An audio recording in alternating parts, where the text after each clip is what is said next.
नमस्कार मंडळी, स्वागत असा तुमचा माझ्या नवीन ब्लॉगमध्ये. आज मी तुमका कोकणातल्या एका अशा रहस्यमय ठिकाणी घेऊन जातोय ज्याबद्दल फार कमी लोकांका माहिती आहे. सिंधुदुर्ग जिल्ह्यातील कुडाळ तालुक्यात एक असा गाव असा जिकडे जमिनीच्या खाली एक प्रचंड मोठी आणि अद्भुत शिवगुफा लपलेली आहे. 2085 पासून ही ओपन झालेली आहे. राहुल महाराजांनी दाखवले, आंबेडचे राहुल महाराज. हां. आणि त्यांनी ही गुंफा दाखवली. त्यापासून ही अशा म्हणजे पुढचं काम ते झाल्यानंतर थांबलं.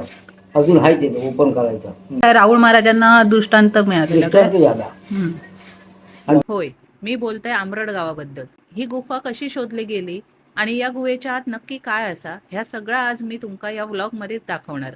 चला तर मग थेट जाऊया शिवगुफा बघू. सकाळीच आम्ही पोहोचलो सर्वेशने पाठवलेल्या लोकेशनवर.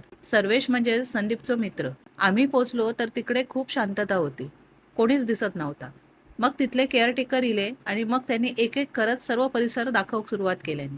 पहिला आम्ही महागणपतीचं दर्शन घेतलं. इकडे दरवर्षी 21 दिवसाचा गणपती बसता. नंतर गेलो शिव मंदिरात. शिव मंदिराचं दर्शन घेऊन शिवगुफेकडे जात होतो तेवढ्यात सर्वेश इलो. मग तोही आमका एक एक माहिती सांगत होतो. आंबरड ह्या गाव कोकणातील महान संत श्री राहुल महाराज यांचं मूळ गाव. असा म्हणतात की सुरुवातीक ही गुफा पूर्णपणे मातीखाली गाडली गेली होती. कुणाकच या गुफेबद्दल काहीच माहिती नव्हती. पण राहुल महाराजांनी गावकऱ्यांका दृष्टांत दिलो आणि सांगितलो की इकडे जमिनीखाली एक पवित्र स्थान आहे. त्यानंतर गावकऱ्यांनी एकत्र येऊन अथक श्रमदान करून इथली माती उपसली. गुहेत प्रवेश केल्या केल्या सापाचं दर्शन झालं. असा म्हणतात ह्या दर्शन दुर्मिळ असतात, सहसा कोणाक दिसणार नाही आणि आमका त्या दर्शन लाभला.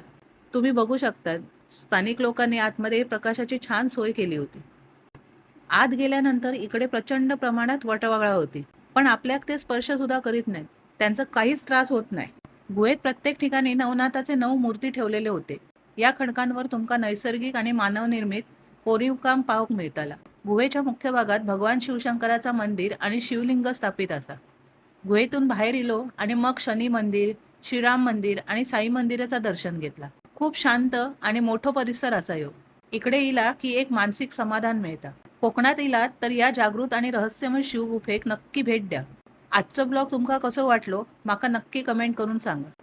व्हिडिओ आवडलो असाल तर लाईक करा, शेअर करा.